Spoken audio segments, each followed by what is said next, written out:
The selection of a cutting tool is probably the most important decision a machinist can make.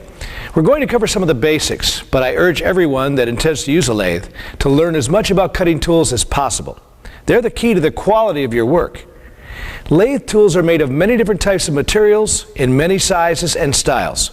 The three types we're using today are, from the left, high-speed steel tools, carbide tip tools, and on the right, carbide insert tools.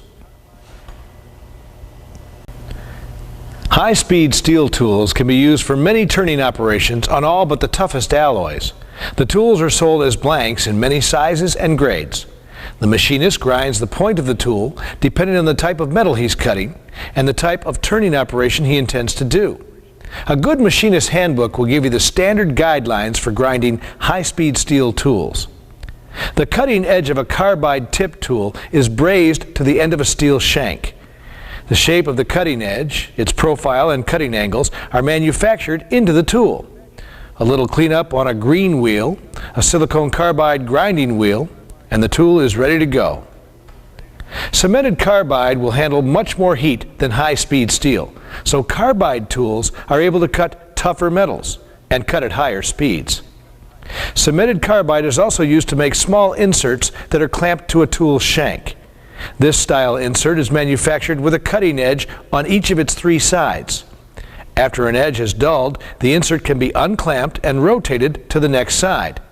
After all the edges have dulled, the insert is thrown away and replaced by a new one. Although this type of cutting tool was designed for the demands of high production work, it's really a great tool for the beginner because it allows even the person with little or no tool sharpening experience the ability to easily maintain a properly formed, sharp tool. No matter what type of material the cutting tool is made of, it's the shape of the tool that determines how it can be used. The profile of the tool's point determines the type of cut the tool is designed to make. The location of the cutting edge on the point of the tool determines the direction in which the tool will cut. Turning and facing tools are either right or left hand tools, depending on which side of the tool's shank the cutting edge is ground. Right hand tools cut from right to left because the cutting edge is on the left side of the tool's point. Facing from the center of a part to the outer edge, cutting right to left, requires a right hand facing tool. Left hand turning and facing tools cut from left to right.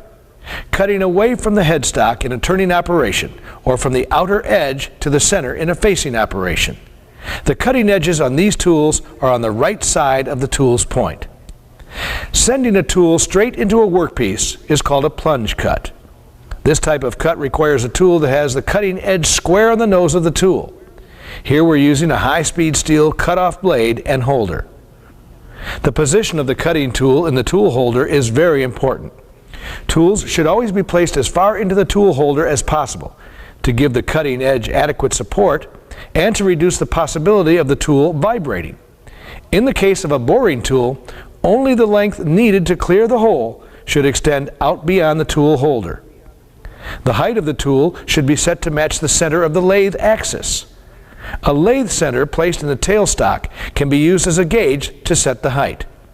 On this tool holder, shims and spacers are used to raise the tool. The tailstock is also used as a tool holder for drilling, reaming, countersinking, and thread tapping operations on the lathe.